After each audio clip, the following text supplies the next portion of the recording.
자, 요한계시록 11장은 6가지 나팔의 재앙들과 7번째 나팔의 재앙 사이에 삽입된 말씀으로서 오늘 이 11장에는요, 한번 따라하겠습니다. 성전 측량, 두 증인. 이 11장의 내용은 이 두 가지예요. 성전 측량과 두 증인에 대한 내용입니다. 이따가 소개해 드릴게요. 자, 11장의 핵심 주제는 10장과 일맥상통해요. 10장도 중간에 끼인 말씀으로서 이 재앙들 사이에서, 이 재앙 중에 교회가 감당해야 할 복음 전파의 사명을 말하는 것처럼 이 11장도 교회가 감당해야 할 사명을 말하고 있습니다. 왜 재앙 중간에 이걸 넣느냐? 이 사명을 말하고 있습니다. 그런데 다른 점은 10장은 요한 개인에게 주신 사명이라고 할 것 같으면 아까 요한에게 이 책을 먹어버리라, 그리고 예언하라, 개인에게 주신 사명이면은 11장은 뭐냐면 공동체에게 주신 복음 전파의 사명이 나와 있습니다. 자, 그래서 그 다음 넘겨주세요. 자, 이 11장은요, 아까 말씀드린 두 증인을 소개하는데, 두 증인, 요한은 이 두 증인의 여정을 누구의 생애에 따라서 기록하는가 하면 예수님의 생애에 따라서 이 두 증인의 여정을, 고난과 죽으심과 부활과 승천의 내용이 나와요. 이따가 나옵니다.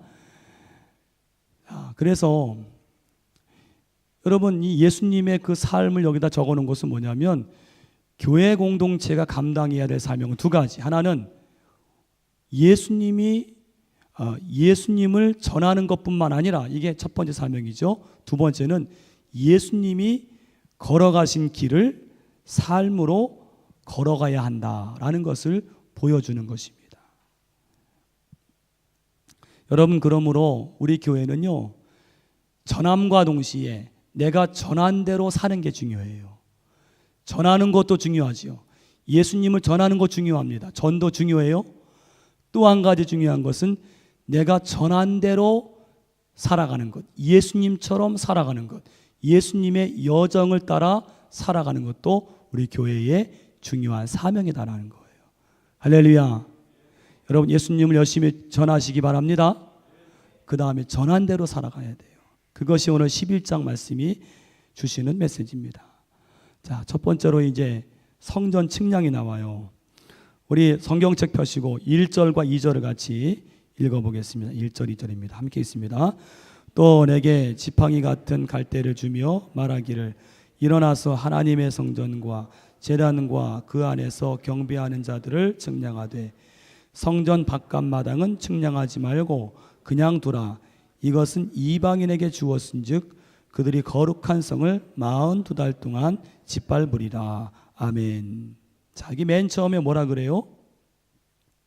오늘 이 말씀은 요한이요, 성전 측량을 하라, 그 명령을 받은 말씀인데 1절 말씀 보니까 내게 이 천사가 뭘 줍니까? 지팡이 같은 갈대를 주었다. 이 갈대가 뭔지 아십니까? 이 갈대는요, 고대에 길이를 재는 자로, 스케일로, 자로 이용되었다는 거예요. 그래서 이 갈대는 그냥 갈대가 아니라 잣대 같은 갈대로 갈대를 의미하는 것입니다. 자, 그 다음에 여기 오늘 1절 말씀 보니까 하나님의 성전과 제단과 그 안에서 경배하는 자들을 측량하되. 여러분, 측량이라는 것은 거기 적어주세요. 구약시대에 두 가지 의미가 있습니다. 측량은 하나는요, 보존과 재건을 의미합니다. 보존, 재건을 의미해요. 또 한 가지는 파괴, 반대로 파괴를 의미할 때 이 측량이 나옵니다. 자, 여기서는 여러분 어떤 의미일까요? 1번일까요? 2번일까요? 1번입니다. 바로 이 성전과 제단과 그 안에서 경배하는 자들을 측량한다는 것은 예수 그리스도 안에서 하나님을 섬기는 백성들을 성별하시고 보호하시기 위한 하나님의 행위를 의미하는 것입니다. 측량한다. 그런 의미가 있어요. 그 다음 중요한 말이요. 2절에 42달 동안, 이제 42달 동안 바깥마당, 성전 바깥마당을 이제 뭐 짓밟으리라, 그런 말이 있는데, 이 11장에서 42달이 중요합니다. 자, 42달은요, 한 달을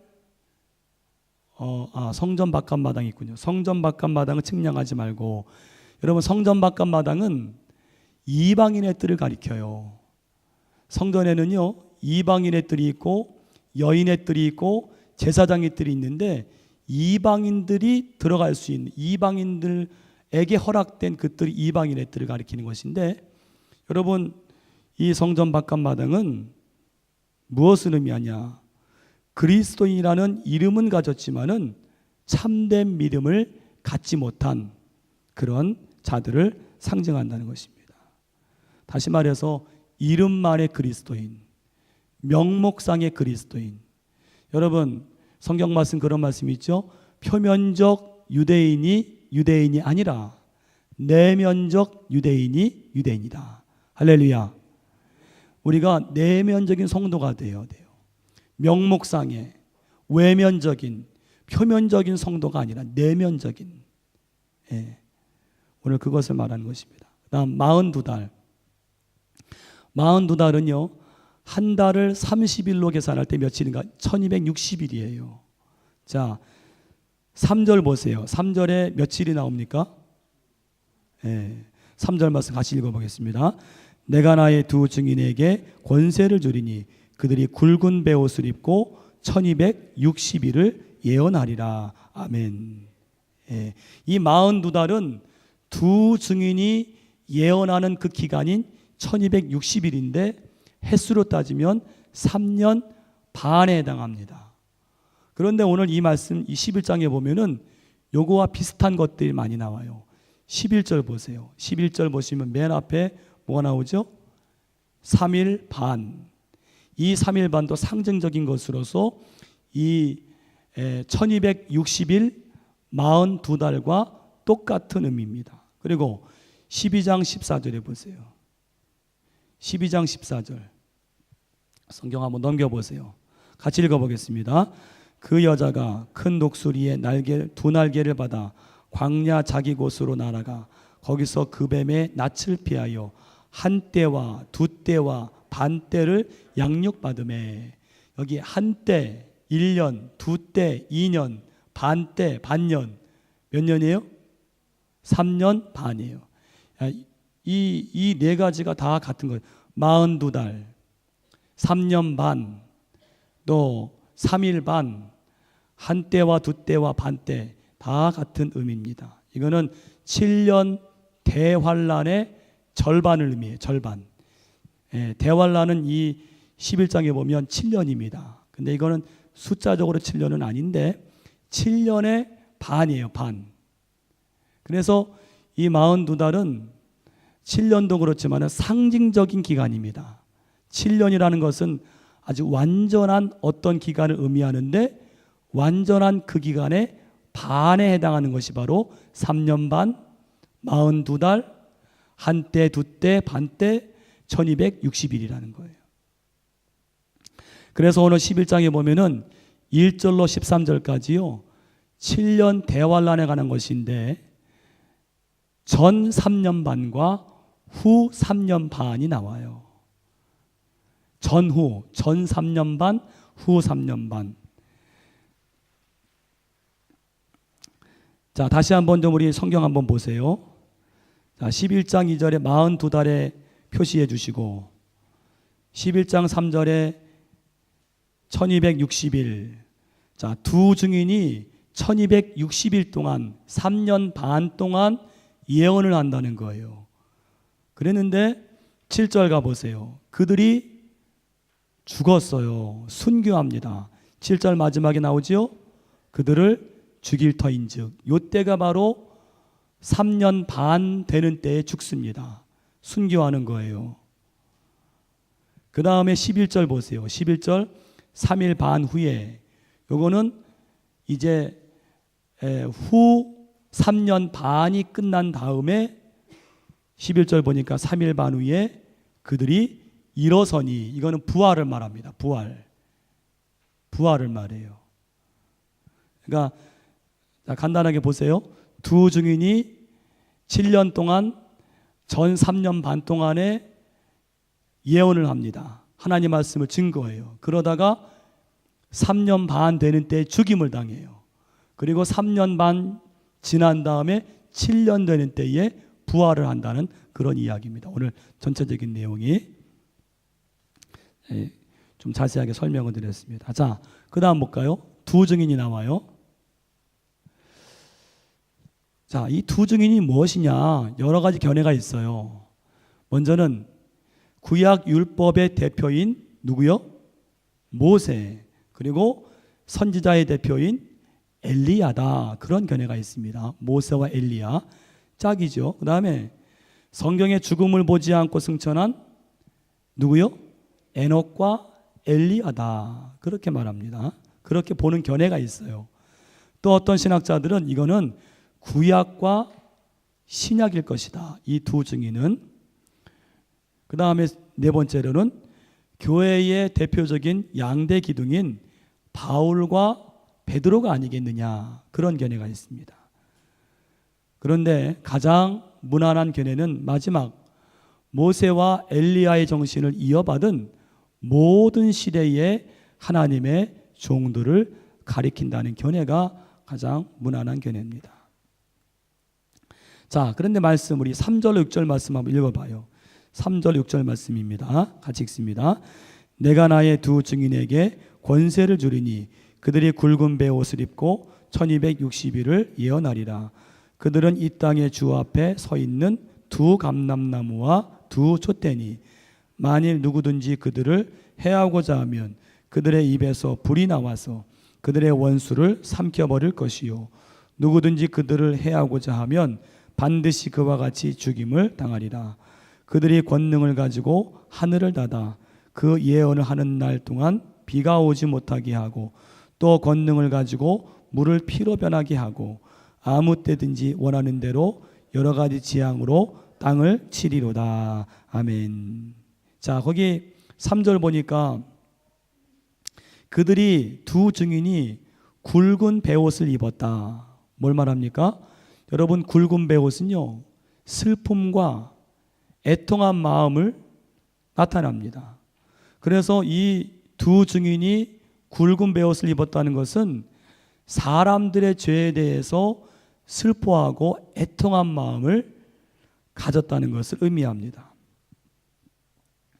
그 다음 3절에 나오는 1260일을 예언하리라. 이거는 아까 7년 대환란 중에 전 3년 반의 기간 동안에 두 증인이 예언의 사명, 복음 전파의 사명을 감당하는 것을 말하는 겁니다. 이건 이해되셨죠? 그죠? 되셨죠? 네. 그 다음에 거기에 4절 보세요. 4절에 두 감람나무와 두 촛대니, 그들이 두 감람나무와 두 촛대래요. 이거는 그대로 앞에서 말한 두 증인을 의미하는 것입니다. 두 증인을 두 감람나무다, 두 증인이다. 이것은 에스겔서 4장 3절을 근거로 해서 이렇게 오늘 이 환상을 본 것입니다. 그 다음에 다섯 번째로는 저희 입에서, 이 증인들의 입에서 불이 나와서 원수를 삼켜버릴 것이요. 여러분, 이런 비슷한 사건이 있었죠. 열왕기하 1장 10절에 보면요, 엘리야를 누가 잡으려고 하죠? 아합 왕이 잡으려고요 군사들을 보냈는데 도리어 하늘에서 불이 내려서 그 군사들을 불로 다 태워서 죽는 그런 기사가 나와요. 그 기사를 연상시키는 말이죠. 그런데 이게 여러분 진짜 이 두 증인의 입에서 이렇게 불이 나오는 그걸 의미하는 게 아니라, 불은요 하나님의 심판을 상징합니다. 그래서 이 두 증인이, 이 예언자들이 하나님의 말씀을 갖고 회개를 촉구할 때 그 회개의 말씀을 받아들이지 않으면 나중에 그 말씀이, 그 두 증인이 전한 말씀이 나중에 심판의 근거가 된다는 거예요. 예. 여러분들이 전도할 때 이렇게 주님을 증거하고 주님을 믿고 구원받으세요 라고 말하는 것들을 사람들이 믿음으로 받아들이면 구원과 축복이 되지만은 그것을 받아들이지 않을 때는 그것이 나중에 심판의 근거가 된다는 거예요. 그것이 바로 두 증인의 입에서 불이 나온다. 불은 심판이다. 그런 의미입니다. 그 다음에 거기에 6절 말씀 보니까 하늘을 닫아 그 예언을 하는 날 동안에 비가 오지 못하게 하고, 여러분 이게 누가 행한 거죠? 엘리야입니다. 엘리야. 구약시대 엘리야가 비가 오지 않기를 기도하니까 하늘이 막히잖아요. 자, 물은요 인간의 생명을 위한 필수적인 것입니다. 그런데 이 물을 차단하는 권세를 가졌다는 것은 뭐예요? 인간의 생사에 관한 고난을 이 두 증인이 쥐고 있다. 그런 의미가 여기에 있는 것입니다. 이것이 바로 두 증인의 활동이었어요. 자, 이렇게 왕성하게 행하던 두 증인이 그렇게 왕성하게만 행하는 것이 아니라 그 다음 말씀 보니까 고난을 당해요. 누구에게 고난을 당합니까? 오늘 1절 보니까 우리 1절 1절이 아니죠. 7절 말씀 같이 읽어보겠습니다. 그들이 그 증언을 마칠 때에 무적행으로부터 올라오는 짐승이 그들과 더불어 전쟁을 일으켜 그들을 이기고 그들을 죽일 터인즉. 아멘. 자, 누구에게 고난을 당합니까? 무적행으로부터 올라오는 짐승. 예. 여러분 이 짐승은 사탄은 아니에요. 사탄에 속한 세력입니다. 여러분 잠깐 13장 가보세요. 13장에 보면은 1절에 보니까 뭐가 나와요? 바다에서 한 짐승이 나오는데, 또 11절 보세요. 13장 11절.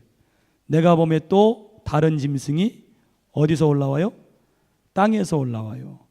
이 짐승은 사탄이 아니고 사탄에 속한 세력입니다. 이 짐승은 세상의 권세를 잡고 하나님의 백성을 대적하는 세력입니다. 우리 믿는 자들을 끊임없이 어려움을 주고 대적하지만은 요한계시록 19장 20절에 가면은 거기에 가서 형벌을 받는 그 장면이 19장 20절에 나와요. 자, 그런데 오늘 이 짐승이 두 번째 보니까 그들과 더불어 전쟁을 일으켜 그들을 이기고, 그들이 누구예요? 두 증인을 말하는, 그들을 이기고 그들을 죽일 터인즉. 뭐예요? 두 증인이 사탄의 세력에게 핍박을 받아서 순교당하게 되는 그런 일입니다. 그 결과 그들의 시체가 큰 성 길에 있으리니 주께서 십자가에 못 박힌 곳이라, 그런 말씀이 있거든요. 여러분 십자가에 못 박힌 그 언덕이 뭐예요?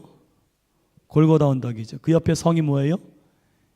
예루살렘 성이죠. 그래서 많은 신학자들은 이거는 예루살렘 성일 것이다, 이 큰 성은 예루살렘 성일 것이다, 그렇게 해석도 하지만은 그보다는 종교적으로 도덕적으로 타락한 모든 세속도시, 그 세속도시들은 그들의 죄악으로 주님을 못 박았고 지금도 주님을 못 박는 그런 도시들입니다. 그것도 모자라서 지금 두 증인 주님의 제자들까지도 못 박는 그러한 도시라는 것입니다.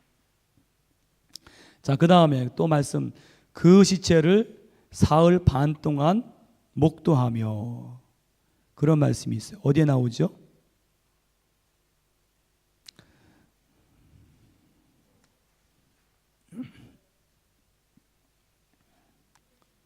구절 말씀이죠. 9절 말씀 같이 읽어보겠습니다. 백성들과 족속과 방언과 나라 중에서 사람들이 그 시체를 사흘 반 동안을 보며 무덤에 장사하지 못하게 하리로다. 아멘. 자, 이 사흘 반은 아까 뭐랬죠? 3년 반, 또 1260일, 42달 같은 의미지요. 연수로는 3년 반을 의미하는데 3년 반은요, 완전수, 만수인 7년의 절반이므로 3년 반이라는 의미는 아주 불확실한 기간 또는 그리 길지 않은 기간을 뜻하는 것입니다. 특히 여기에 3년 반은요, 오늘 후 3년 반에 해당해요. 왜냐하면 보세요. 아까 3년 반 동안 이 두 증인이 뭐 했죠? 예언했죠. 그죠? 그 다음에 죽임을 당했죠. 오늘 이건 뭐냐면 사흘 반 동안 시체가 이렇게 있는 거를 목도한다는 거예요. 이건 후 3년 반인 것입니다. 어렵지요. 그런데 이게 좀 알아야 됩니다. 우리가 왜냐하면 이 이단들이 요 한때, 두때, 반때, 이 7년 대환란 이런 얘기들을 많이 하거든요. 이걸 알아야 됩니다. 또 그 시체 다섯 번째는 두 선지자가 아까 두 증인을 말해요. 땅에 사는 자들을 괴롭게 한 거로. 여러분 두 증인이 땅에 있는 사람들은 뭘 갖고 괴롭게 했겠어요? 복음을 갖고요. 복음을 갖고 뭐에 괴로움을 준 거예요? 양심에, 영혼에. 믿지 않는 자들은 복음을 들으면요, 믿는 자들은 기쁘고 좋은데 믿지 않으면 그 복음이 괴로워요. 양심에 괴로움을 준단 말입니다. 그래서 결국 그들을 죽인 거예요. 그들의 죽음을 즐거워하고 기뻐하여 서로 예물을 보내리라. 두 증인의 그 죽음을, 그 시체가 이렇게 길가에 3년 아까운 사흘 반 동안에 있는 것을 보고 기뻐하고 예물을 보낸다는 거예요. 이것은 복음 증거자들의 죽음이 악인들에게는 큰 기쁨이 될 것이다. 그런 얘기입니다. 자, 그래서 11장은 아까 두 증인이 1260일 동안 열심으로 예언을 하고 고난을 받고 이제 죽음을 당했어요. 자, 그 다음에 그것으로 끝나느냐? 뭘 하죠? 같이 우리 한번 3번 읽어보겠습니다. 두 증인의 승천과 땅에 임한 재앙이 나와요. 3일 반 후에, 이건 아까 뭐예요? 3년 반, 1260일 후에 7년이 맞춰지는 그날이에요. 하나님의 두 증인은 7년 대환란 기간 중 전 3년 반이 끝나고 그때 죽어요. 후 3년 반이 시작되는 때에 죽임을 당해요. 아까 7절에 나오죠. 그 다음에 후 3년 반이 끝나는 때에 부활을 하는 거예요. 승천을 하는 거예요.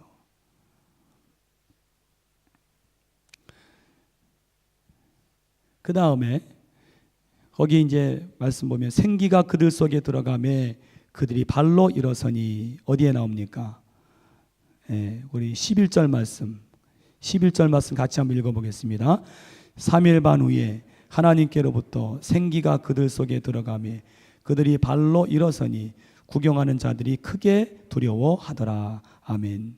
자, 생기가 들어가서 그들이 일어났어요. 여러분 이거는 어디에 나오는 말씀이죠? 에스겔 37장에 그 골짜기에 마른 뼈들이 있을 때에 거기에 무엇이 들어가죠? 하나님의 말씀을 통한 생기가 들어갈 때 그 마른 뼈들이 다 어떻게 됐어요? 하나님의 군대가 되는 그런 환상이 에스겔 37장에 나와요. 그 말씀과 이게 일맥상통하는 거예요. 무엇을 의미하느냐? 환난 가운데 순교당한 이 두 증인의 성도들은 오늘 그리스도의 재림 후에 부활한다는 거예요. 거기 11절 말씀에 발로 일어서니 이거는 두 증인의 부활을 의미하는 것입니다.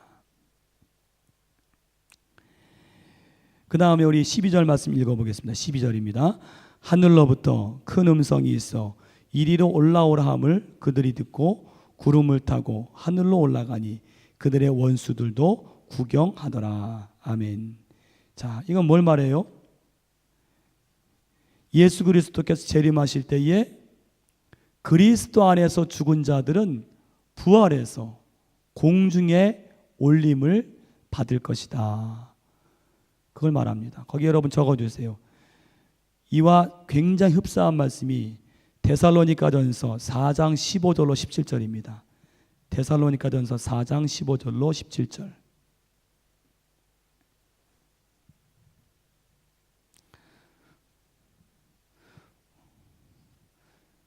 우리 한번 찾아 읽어보겠습니다. 데살로니가전서 4장 15절로 17절. 데살로니가전서 4장 15절부터 17절입니다.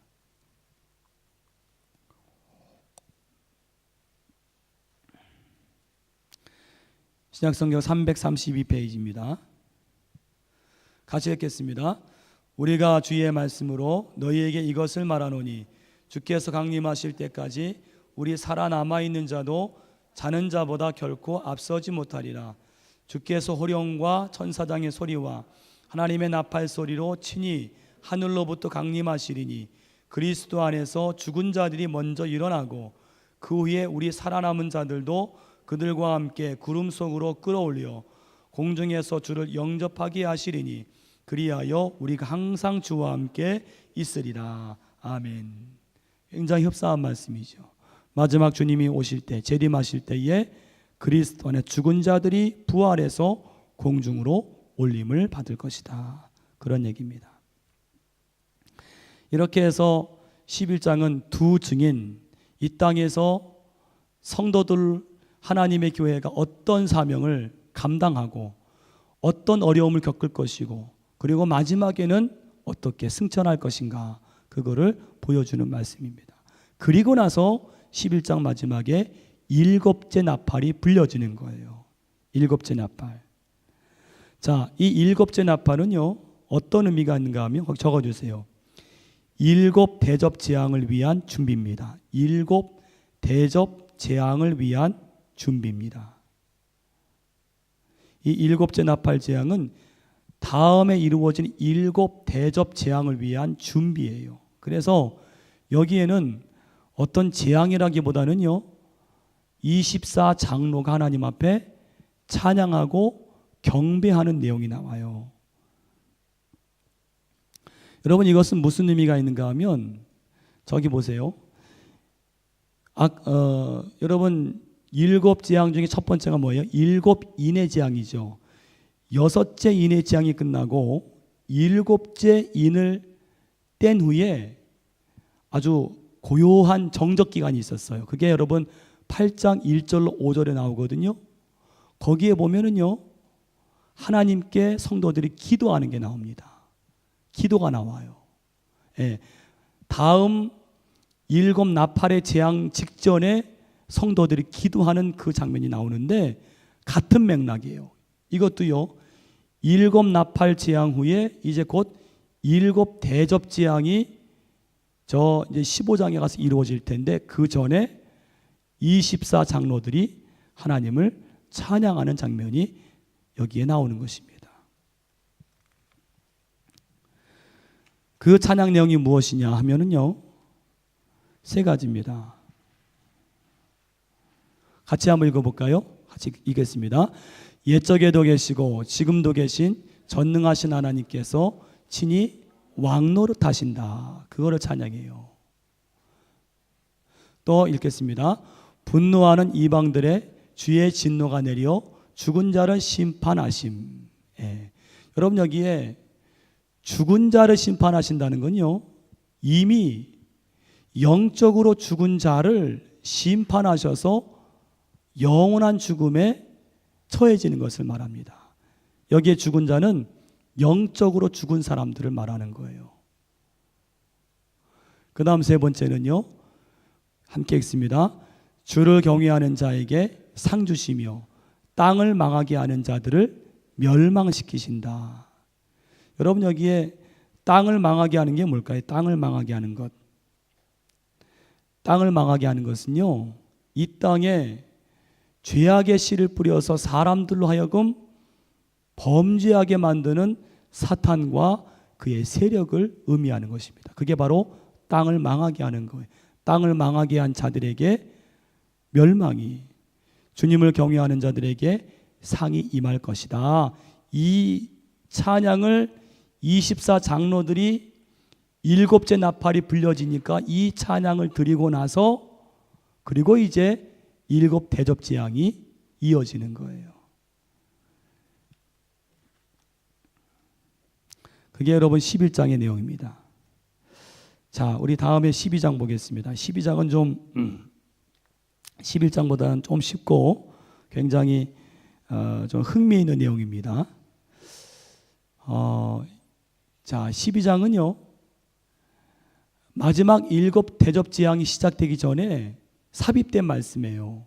그런데 그 내용이, 그 삽입된 말씀이 12장과 13장과 14장이 중간에 삽입이 됐거든요.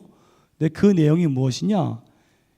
12장의 내용은요, 1절로 7절은 사탄으로부터 보호를 받는 전 3년 반 기간 동안의 교회에 대해서, 조금 어렵죠. 근데 이따가 좀 설명이 됩니다.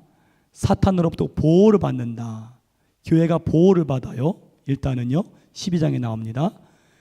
그 다음에 두 번째로 13장에 가서는 보호를 받던 교회가 사탄의 세력으로부터 극심한 핍박을 받는 후 3년 반에 대한 내용이 13장에 나와요.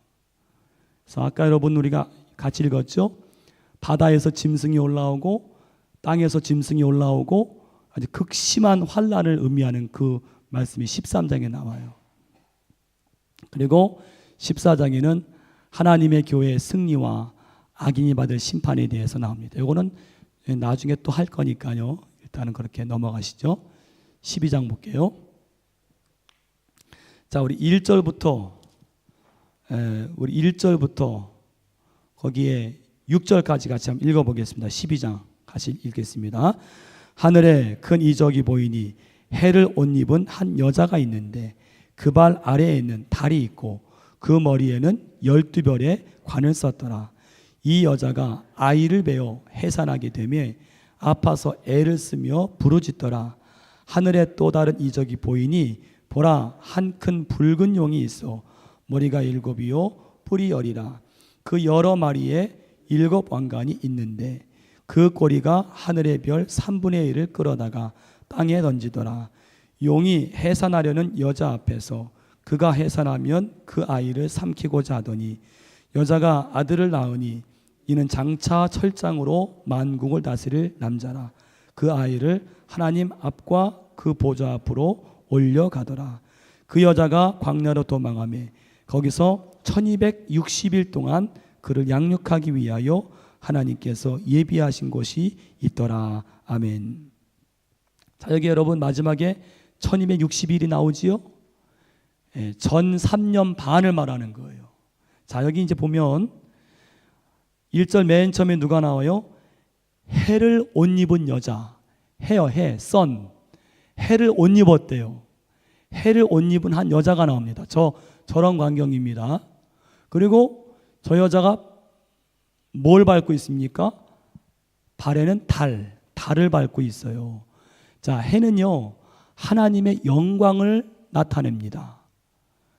그리고 이 여자는 뭐냐? 교회를 의미해, 교회요. 메시아를 바라는 그리스도의 공동체 교회를 의미합니다. 하나님의 언약 공동체. 그런데 그 여자가요, 하나님 영광을 옷 입은 그 교회가 그 발 아래 뭐가 있어요? 달이 있습니다. 달은 뭐를 의미하는가 하면 달은 시간의 변천을 의미해요. 시간의 변천. 그런데 그 달을 밟고 있다는 건 뭐예요? 변천을 초월하는 거예요. 변하지 않는다는 거예요.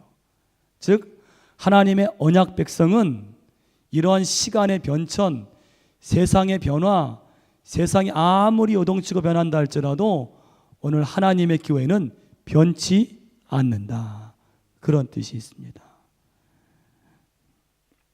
그런데 세 번째는 그 머리에는 12별의 관을 썼더라. 여러분 12는 어떤 수지요? 충만수예요. 충만수. 그래서 12별은 하나님의 백성의 수가 충만하다. 이 관에 12별이 있다는 것은 하나님 백성이 다 들어와 있다는 거예요. 다. 그러므로 하나님 백성은 정말 하나님을 믿고 예수님을 믿은 그 백성들은 빠짐없이, 한 사람도 빠짐없이 이 면류관에 하나님의 교회에 들어와 있다는 것을 상징하는 것입니다. 이게 한 여자의 모습이었어요. 그런데 그 여자가 뭐를 하는가 하면 엘라에 아이를 낳습니다. 자, 거기 여자가 아이를 베어 해산하게 되매 아파서 애를 쓰며 부르짖더라. 그런 내용이 있어요. 여러분 여기에 아이는요 메시아를 말합니다. 메시아. 예. 자 12장 5절에 보세요. 5절 같이 거기 뜻이 같이 읽겠습니다. 여자가 아들을 낳으니 이는 장차 철장으로 만국을 다스릴 남자라. 그 아이를 하나님 앞과 그 보좌 앞으로 올려가더라. 아멘. 자, 아이가 누구라고요? 장차 철장으로 만국을 다스릴 남자라. 누구를 의미할까요? 예수님을 말하는 거예요. 여러분 이거는요 시편 2장 9절, 시편 2편 9절 말씀 거기 적어주세요. 시편 2절 9절. 예. 거기에 보면은 그 그리스도가 철장으로 만국을 다스린다. 그런 내용이 시편에 나와요.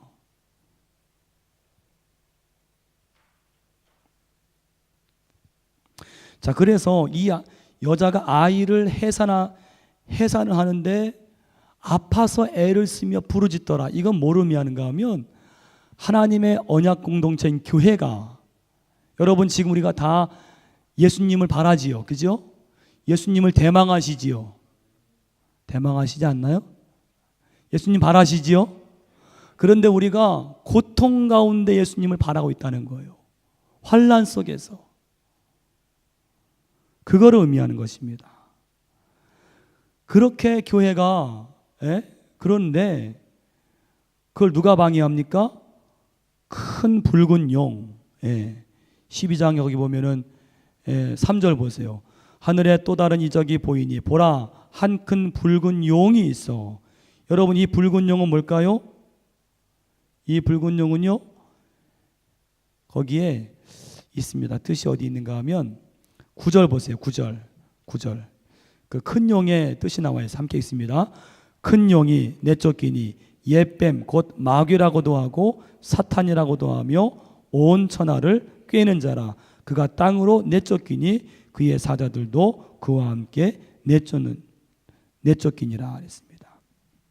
자, 이 붉은 용이 마귀입니다. 옛뱀 명칭이 많아요. 옛뱀, 마귀, 사탄, 붉은 용. 그런데 이 붉은 용이 굉장히 흉측해요. 머리가 7이에요. 뿔이 10입니다. 7 왕관이 있다 그래요. 여기 여러분 머리는 통치권을 의미합니다. 통치권. 이 붉은 용이 통치권을 갖는 거예요. 뿔은 힘과 권능을 의미합니다. 7 왕관은 불의한 권세와 힘을 상징합니다. 이것은 뭐냐면은 이 사탄이 오늘 그 여자 교회 또 성도들을 해할 수 있는 막강한 권세와 권력을 가진 것을 의미합니다. 왜 오늘날 이 시대에 이렇게 교회와 하나님의 성도들이 핍박을 받고 어려움을 당하는가? 사탄이 이러한 권세와 권력이 있기 때문입니다. 그런데 그 용이 어떤 일을 저질러요? 그 아이를 삼키고자 하더니. 몇 절에 나옵니까? 몇 절에 나오죠? 4절 말씀 나오죠? 그 용이 해산하려는 여자 앞에서 그가 해산하는 그 아이를 삼키고자 했다. 자, 아이가 누구랬죠? 누구랬죠? 메시아. 여러분, 사탄이 예수님을 삼키려고 했던 적이 언제죠? 십자가에서 예수님을 죽게 만든 거예요. 그 사건입니다. 자, 그런데 예수님이 사탄에게 졌습니까? 이겼습니까? 졌습니까? 이겼습니까? 이겼어요. 사탄의 계획이 성공했습니까? 실패했습니까? 실패했어요. 예. 그걸 말하는 겁니다. 그다음 여자가 아들을 낳으니 철장으로 만국을 다스릴 남자라. 아까 말씀드렸죠? 시편 2편 9절을 반영한 것으로서 이건 뭐냐면요, 이 큰 용이, 붉은 용이 아이를 죽이려고 했지만은 그 예수님은 그 사탄에게 패하지 않으시고 부활하셔서 철장으로 그릇을 깨뜨리는 것처럼 심판의 권세를 가지실 것을 여기에 의미하는 거예요. 그러니까 이게 지금 예수님의 생애를 이렇게 여기 쭉 나와 있죠. 그 다음에 6번은 그 아이를 하나님 앞과 그 보좌 앞으로 올려가더라. 이건 뭘 의미해요? 예수님께서 사명을 다하시고 하늘로 승천하시고 지금은 하늘 보좌, 하나님 보좌 우편에 앉아 계신 것을 의미합니다. 여러분, 이건 이해가 되시죠? 해를 옷 입은 여자가 아이를 해산하고 그리고 그거를 이 붉은 용이 방해하고 아이를 죽이려고 했다가 실패해요. 예. 자, 그 다음에 세 번째는 여자가 광야로 갑니다. 광야로 왜 가느냐? 예. 여자는 아까 말씀드린 교회를 의미하고 광야는요, 하나님이 준비하신 도피처를 의미합니다. 예. 이 여자가 교회가 광야로 도망한 이유는 메시아 제거에 실패한 사단이요, 교회를 핍박하려고 했기 때문에 오늘 이 여자가 광야로 도망갈 수밖에 없어요. 예. 아까 말씀드린 대로 전 3년 반 동안에 1260일 동안에 사탄의 공격을 피해서 하나님의 보호를 받기 위해서입니다.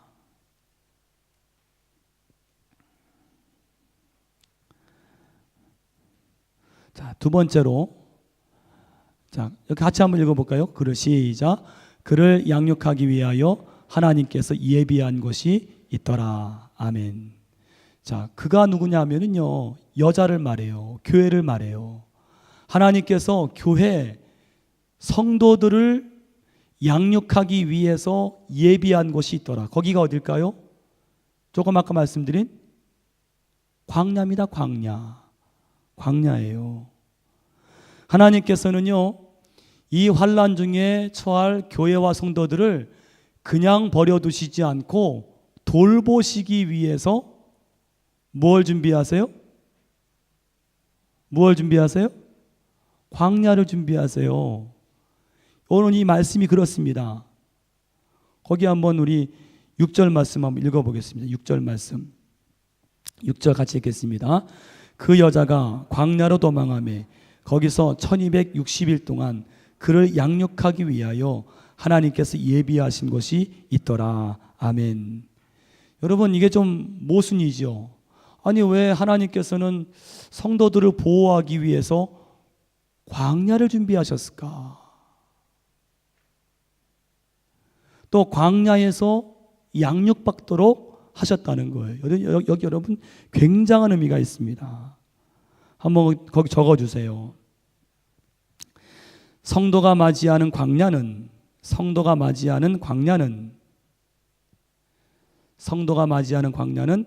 하나님께서 성도를 사탄의 공격에서 보호하시기 위한, 하나님께서 성도를 사탄의 공격에서 보호하시기 위한 피난처이자 양육처이다.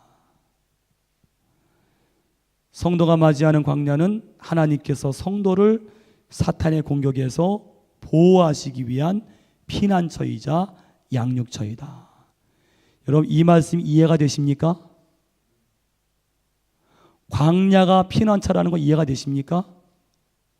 여러분, 우리가 사탄의 공격에 언제 넘어가요? 우리 삶이 편안하고 안락하고 이젠 됐다 싶고 교만할 때 사탄의 공격이 넘어가요. 근데 언제 안 넘어가요? 우리 삶이 힘들고 광야이고 하나님을 찾을 수밖에 없는 그때에 도리어 우리 신앙이 지켜지더라는 거예요. 하나님이 왜 광야를 우리 성도들을 위한 피난처로 주셨느냐? 그거는 육신적인 게 아닙니다. 영적인 피난처예요. 할렐루야. 굉장한 의미예요. 오늘 여러분들이 맞이하는 광야, 왜 나에게 이 어려움들이 계속 있는가? 우리를 사탄의 공격에서 보호하시기 위한 피난처라는 거예요. 그게요. 그 광야가요. 제가 오늘 이 말씀 듣고 너무너무 은혜가 됐습니다. 광야는 피난처입니다. 광야는 내가 벗어나고 싶고 싫고 아주 몹쓸 때가 아니라 우리를 사탄의 공격에서 그 광야에 있기 때문에 하나님을 더 찾게 되는 거예요. 피난처입니다. 여러분, 광야를 감사하시기를 간절히 축원합니다. 두 번째로요. 큰 두 번째로, 자, 그 사탄이요 하늘에서 쫓겨납니다. 어떻게 쫓겨나느냐? 1번, 하늘에 전쟁이 있었어요. 미가엘과 그의 사자들과 용과 그의 사자들 간에 싸움이 벌어진 끝에 용이 졌습니다. 이거 뭐예요? 하늘의 전쟁에서 졌어요. 이 말씀 꼭 기억하세요. 마귀는요, 사탄은 하늘의 전쟁에서 졌어요. 이미 패배한 존재입니다. 그 마귀가 왜 이 땅에 내려왔느냐? 하늘에서 졌기 때문에 내려온 거예요. 왜 이 땅에 이렇게 권세를 잡고 이 땅을 이렇게 어지럽게 하느냐? 하늘에서 졌기 때문에. 여러분 기억하세요. 우리가 지금 때로는 두려워하고 지는 그 마귀는 하늘의 전쟁에서 이미 패배한 존재라는 것을 기억하시기를 바랍니다. 이미 패배한 존재예요. 여기 그래요. 자, 용의 정체와 속성은 뭐예요? 옛뱀 곧 마귀, 온 천하를 꿰는 자, 성도들을 참소하는 자예요. 자, 그 다음 세 번째로, 자, 우리가 그 마귀를 이길 수 있는 길이 있습니다. 뭐예요? 두 가지. 어린 양의 피입니다. 뭘 말해요? 여러분, 어린 양의 피로 이긴다는 건 뭐예요? 우리가 십자가의 대속의 죽으심을 믿을 때에 사탄을 이길 줄로 믿습니다. 그걸 말하는 거예요. 그 다음 증언하는 말씀. 여기 말씀이 나오잖아요. 어린 양의 피와 자기들이 증언하는 말씀으로서 그를 이겼다. 자, 네 번째로, 마귀가 왜 땅에 내려왔느냐? 왜 이 땅을 이렇게 어지럽게 하느냐? 하늘에서 졌고, 뭐예요? 저희 같이 읽겠습니다. 함께 읽습니다. 마귀가 자기의 때가 얼마 남지 않은 줄을 알므로 크게 분내어 너희에게 내려갔음이라 하더라. 아멘. 보세요. 너에게 내려갔다. 왜 내려왔어요? 하늘에서 졌고 이제는 자기의 때가 마지막인 것을 알고 이 땅에 내려와서 온갖 지금 막 이 세상을 이렇게 만드는 것이랍니다. 최후의 발악을 하는 거죠. 마지막으로요.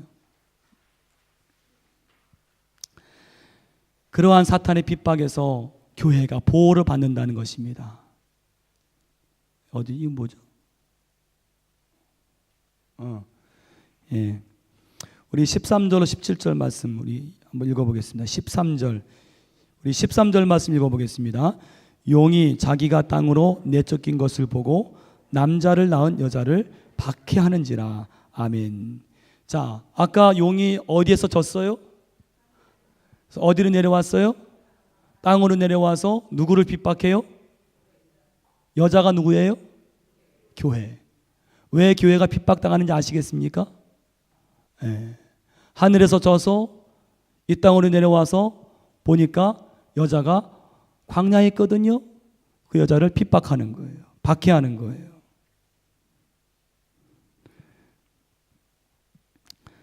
자, 그 다음에 두 번째로, 그런데 하나님은 그 여자를 그냥 두시느냐? 두 번째로, 여자가 뭐예요? 뭘 받아요? 뭘 받아요? 큰 독수리의 두 날개. 거기 14절 말씀, 14절 같이 읽겠습니다. 그 여자가 큰 독수리의 두 날개를 받아 광야 자기 곳으로 날아가 거기서 그 뱀의 낯을 피하여 한 떼와 두 떼와 반 떼를 양육받으매. 아멘. 자, 여러분 그것도 이단인 것 같은데, 두 날개 들어보셨어요? 두 날개 막 뭐 두 날개 쌤이나 그런 것도 있더라고요. 근데 그게 이겁니다, 이거. 예. 이게 뭐냐? 구약에 보면요, 여기 출애굽기 19장 4절입니다. 고쳐주세요. 4절입니다. 4절.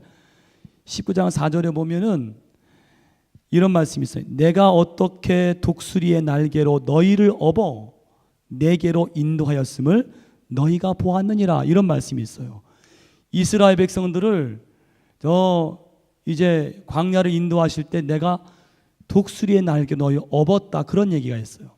그래서 날개는요, 하나님의 인도와 보호를 상징하는 그 의미가 있습니다. 그처럼 저 여자가요, 교회잖아요.